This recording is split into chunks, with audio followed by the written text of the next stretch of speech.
Here's one. Mr. Ripto, can you talk on the importance of shoulder strength overhead work for throwing athletes? I think there's a misunderstanding within different communities that associates heavier overhead movements to ligament damage, especially in throwing athletes. Well, Mitch, there is a pretty good explanation of why this is important in the Blue Book. Briefly, when you press overhead, what you are doing is strengthening the rotator cuff.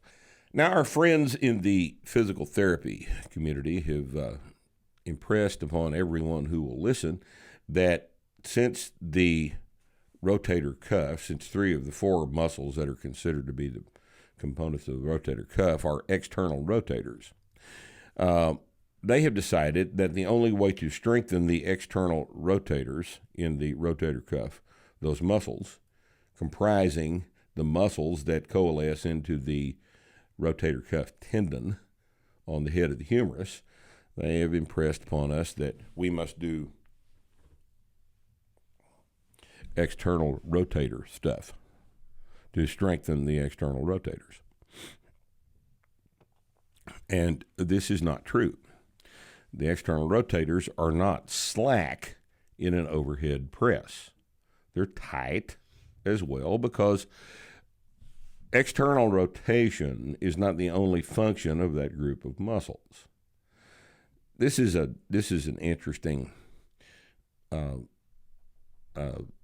function of one of the primary holes in physical therapy education is that if we know the origin and the insertion of a muscle, then we know its function.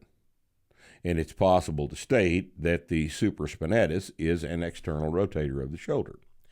Well, muscles all basically have multiple functions in human movement. And the rotator cuff muscles in particular are interesting in that they do, in fact, produce concentric external rotation. For a thrower, they produce eccentric deceleration of internal rotation. You can see how that would work. If the muscle is doing this, then if you're throwing in this direction, then the internal rotation of the humerus is decelerated by the external rotators. And this is true of all of the muscles in the human body. They have, in reality, several things that they do. But if we describe them only in terms of origin and insertion, and we think of them as primarily concentric contractile mechanisms, then we end up with a rather limited view of what actually takes place.